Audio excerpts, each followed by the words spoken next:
There is something strange happening to you in the last few weeks, and you know it. You wake up in the middle of the night for no reason. You feel a weight in your chest that is not sadness, it is not anxiety, it is something else. You look at your life and realize that some doors that were open have started to close. People who seemed permanent are drifting away. Habits you have kept for years have started to lose their meaning. You try to follow your routine, but it feels too small, tight, like clothes that have shrunk. And you are wondering if you are going crazy, if you are depressed, if you need medication, if you need to run away, if you need to change everything. I'm going to tell you right now what is happening. No beating around the bush, no cheap mysticism, no promise of a magic date. You are in the middle of a spiritual crossing. And this crossing has a biblical name. It has a psychological symptom identified by science, and it has a concrete way out. In the next few minutes, I'm going to show you three things. First, why you are feeling what you are feeling. Second, what this restlessness really means before Deus. Third, what you need to do in practice to cross over and reach the other side whole, not half.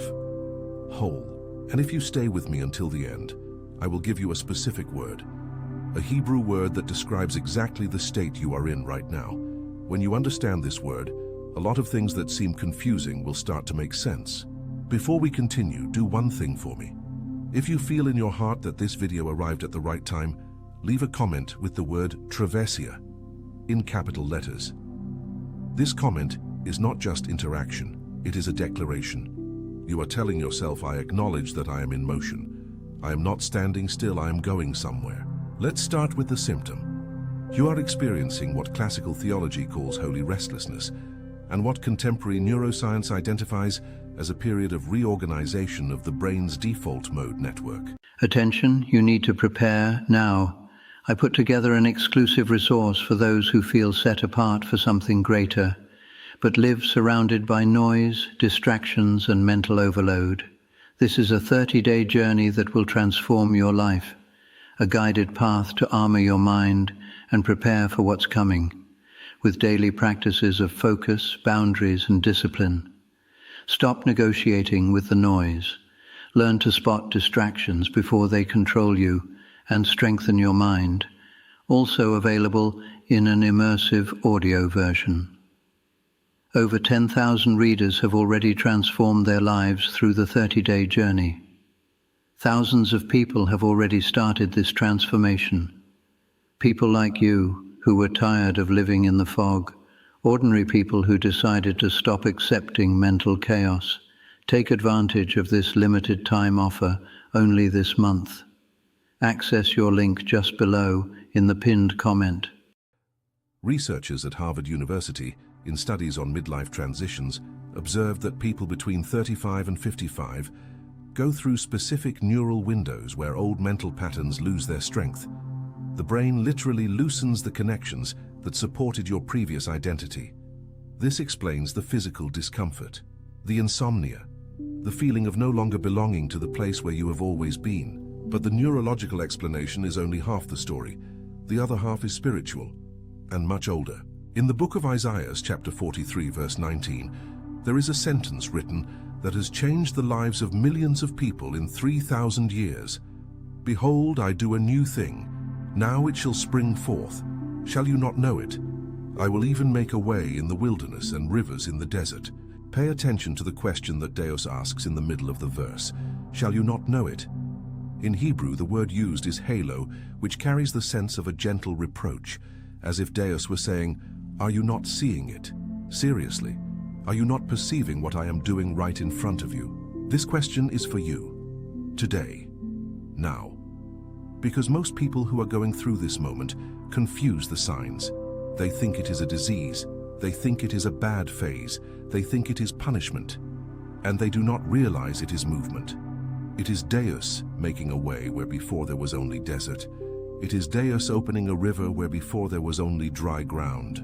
But wait, before I explain how to cooperate with this movement, I need you to understand one thing that will change the way you see everything you are living. There is a gigantic difference between a desert where Deus has abandoned you and a desert where Deus is making a passage. And I am going to show you how to distinguish the two right now.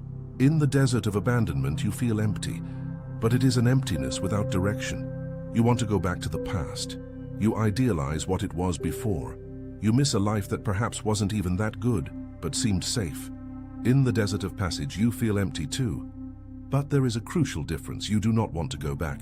You just don't know where to go. The past is already dead inside you. The old clothes no longer fit, and the new has not yet arrived. This interval, this suspended space between what was and what will be, has a technical name in Hebrew theology. It is called midbar. The Hebrew word for desert, midbar, comes from the same root as the word davar, which means word, speech, voice. The ancient rabbis taught the following: the desert is the place where Deus speaks. It is not the place where Deus hides. It is exactly the opposite. It is the place where everything that distracts disappears, and the only thing that remains is the voice. You are in the midbar, and that is why you are hearing things you didn't hear before. You are perceiving truths about people, about your work, about your marriage, about your friends, that were previously muffled by the noise of normal life. Now the noise has stopped, and the voice has remained. If this is making sense to you, leave a like on the video now. This small gesture helps other people who are crossing the same desert find this message. You never know who needs to hear what you have just heard. Now let's go to the cause. Why is this happening to you specifically at this moment in your life? First reason, you have completed a stage. There are things in your life that you built with great effort and that served a purpose. Perhaps it was the job that pulled you out of poverty. Perhaps the marriage that gave you stability. Perhaps the house you bought after years of saving money. Perhaps the church that welcomed you when you had no direction. All of this was important. All of this had a function. But Deus does not call anyone to stay parked in old achievements. Every victory in your life was a step. It was not a destination. Second reason, your faith needs to grow, and faith only grows in unknown territory. If you stay forever in the zone where everything is already mapped out, you do not develop the spiritual musculature of someone who trusts without seeing. That is why Deus pulled Abraão from his father's house, at 75 years old, an age when no one starts anything, and told him to walk, without a map, without a GPS, without a guarantee, only with a promise. Think about it. 75 years old. Nowadays we think that at 40 it is already too late to change, that at 50 life is already decided, that at 60 all that remains is to wait. Lie. The story of Abraão is in the Bible exactly to destroy this lie. Deus calls people at any age, and often the best callings happen after 40, because it is in this phase that you already have the maturity not to waste the calling. Third reason, there is something new that needs to be born through you, and this new thing does not fit in the old format. It is like trying to put new wine into old wineskins. Jesus used this image in the Gospel of Marcos, chapter 2. The old wineskin cannot handle the fermentation of the new wine. It tears, it bursts, it makes a huge mess. You are the wineskin. Your current life is the wineskin, and there is something new fermenting inside you. A will, a desire, a purpose, an idea, a calling, something that is growing, and your old wineskin is not holding up. That is why you are feeling this pressure. It is not a disease, it is fermentation. And here comes a question that I want you to answer in the comments after this video. What new thing is fermenting inside you right now? It doesn't have to be anything grandiose. It could be a desire to change professions, a desire to resume an old dream, a desire to cut off a relationship that makes you sick, a desire to start studying again, a desire to serve Deus in a different way. Write it down, put it into words, because what has no name remains diffuse, and what has a name starts to take shape. Before I give you the practical way out, turn on the notification bell. I will post the continuation of this series soon, and I don't want you to miss it. The next video will talk specifically about how to recognize the sound of the calling when it arrives, how to differentiate what is Deus speaking from what is just anxiety speaking. You will want to see it. Now the most important part, the solution. What to do concretely starting today to cross this phase and reach the other side whole. First thing, stop trying to solve it with old tools. This is the number one mistake of those who are in the midbar. You feel the discomfort, and your first reaction is to try to go back to being who you were before. You stuff yourself with work.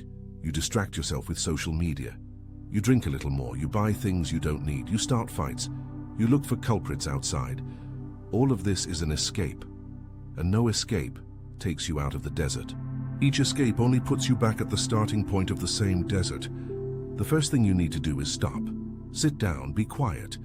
Accept that you are in a moment of transition and that it is not time to react in a hurry. It is time to listen. Second thing, relearn silent prayer. Most of the prayers we make are a list of requests. Lord, do this. Lord, solve that. Lord, give me such and such. It is fine to pray like that. But in the midbar, this prayer does not work. In the midbar, prayer needs to be about listening. You sit down, close your eyes, breathe, and only say one thing. Lord, I am here. Speak to me. And then you shut your mouth for 10 minutes, 15 minutes, half an hour. At first, a flood of thoughts will come. Bills, work, fight with your spouse, memory of the past. Let it pass. Don't hold on. Don't fight. Just observe. After a while, the water will start to lower, and then, from the silence, something will emerge. A word, an image, a clear sensation, a direction. Research from the Federal University of Rio Grande do Sul on contemplative practices shows that people who practice directed silence for 20 minutes a day for 8 weeks show measurable changes in the areas of the brain linked to clarity of purpose and emotional regulation. The Central Bank of Brazil, in studies on financial behavior, even observed that people with regular contemplative practices make long-term financial decisions in a more solid and less impulsive way. In other words, silence is not a luxury, it is infrastructure. Third thing, identify what is an old wineskin in your life and start to let go, slowly, without violence, without destroying everything at once, but with sincerity. There are habits that no longer make sense. There are friendships that no longer nourish. There are commitments you made out of obligation and that are sucking your soul. There are environments you frequent out of inertia. Make a list, get paper and pen, write it down. Everything you feel no longer fits. You don't need to cut everything at once, but you need to start letting go of one thing a week. Fourth thing, honor the symbols of the beginning. When you feel a spark of something new, pay attention. Do not despise it. Do not say it is nonsense. Do not say it is too late. If a desire to learn something new came, take the first class. If a desire to look for someone came, send the message. If an idea came, write it in a notebook. Beginnings are fragile. They die quickly if you do not pay attention. But if you honor them, they grow and become a tree. Remember the woman with the issue of blood in the Gospel of Marcos, chapter 5. She had been sick for 12 years. She had spent everything she had on doctors. She hadn't improved. She had gotten worse. When she heard about Jesus, she could have stayed home. She could have said it was too late. She could have said she had already tried everything. But she got up. She left the house. She crossed the crowd. She stretched out her arm. She touched the hem of his garment. Touching the hem of the garment is the gesture of faith that acts. It is not the faith that waits. It is the faith that moves, even sick, even tired, even afraid, even without a guarantee. And Jesus turned and said to her, "Daughter, your faith has saved you." Note well, he did not say my power has saved you. He said your faith, because faith without action does not heal. The faith that heals is the faith that stretches out its arm, the faith that leaves the house, the faith that touches the hem. You will have to stretch out your arm too. You cannot cross the midbar sitting down. You cannot wait for the sky to fall on top of you. You need to collaborate with the movement. Small gestures, small decisions, small ruptures, small reconstructions. Fifth thing, find other people who are crossing together. The desert is lonely, but it is not meant to be done alone. Look for a community, a church where you feel the presence of Deus, a prayer group, a Christian therapist, a friend of faith, someone with whom you can talk without a mask. The individual crossing needs witnesses, people who will remind you of who you are when you forget, people who will hold your hand when you want to give up. Sixth thing, take care of your body. This seems obvious, but most people who are in spiritual transition neglect their body. They sleep poorly, they eat poorly, they stop moving. and then the body pulls the soul down. The body is the temple. Treat it like a temple. Sleep your hours, eat real food, walk, take in the sun, drink water. It is not a luxury. It is collaboration with the work of Deus in you. There is data from the IBGE showing that people over 35 in Brazil sleep on average less than 6 hours a night. And Fiocruz has research on the impact of this on mental health, on clarity of thought, and even on spiritual perception. You will not hear Deus properly if you are in tatters. The basics are sacred. Now the Hebrew word that I promised you at the beginning of the video, the word is tikva. It is written with the letters Tav, Kuf, Vav, He. Tikva means hope, but it is not the vague and sugary hope that we usually associate with the word in Portuguese. Tikva, in its origin, comes from the root kava, which means cord, rope, thread that extends. Tikva is hope as a cord that connects you to a firm point on the other side of the abyss. You are not there yet. You do not see what is on the other side, but the cord is stretched, and the cord holds. In the book of Joshua, chapter 2, the story of Rahab uses this same word. The Hebrew spies gave her a red cord to tie in her window, Tikvat Hut Hashani, the cord of scarlet hope. It was the sign that her house would be spared when the destruction arrived. That cord was not an ornament. It was a contract. It was a promise. It was life. You have a tikva tied to your window right now. You are not seeing it clearly, but there is a cord. There is a rope stretched from heaven to you, and this rope will not break. Even if everything collapses around you, even if you doubt, even if you fall, the cord holds. Your function is not to let go. Your function is to hold on to this cord. Your function is to say to yourself every day, I am not lost. I am tied. There is a promise holding me, and this promise is older than my fear. And here I end with a question that I want you to take to your week, and that you answer in the comments, along with the word travessia that I asked for at the beginning. What cord of hope is Deus stretching for you at this moment? It could be an old promise that has started to sound in your heart again. It could be a childhood dream that has resurrected. It could be a word that someone said to you and that has been echoing. It could be a strong intuition about a decision. Identify this cord, give it a name, tie it to the window. Because the midbar has an end. Every spiritual crossing in the biblical text has an end. The people of Israel crossed the desert and reached the promised land. Abraham left his father's house and founded a nation. The woman with the issue of blood touched the garment and was healed. Rahab tied the cord and her house was saved. You will also arrive. You will also cross, but it will not be by magic. It will be by faithfulness, by listening, by movement, by silence, by cord. And when you reach the other side, and you will reach it, you will look back and understand. Every night of poor sleep was training. Every door that closed was protection. Every friendship that drifted away opened space for the true one.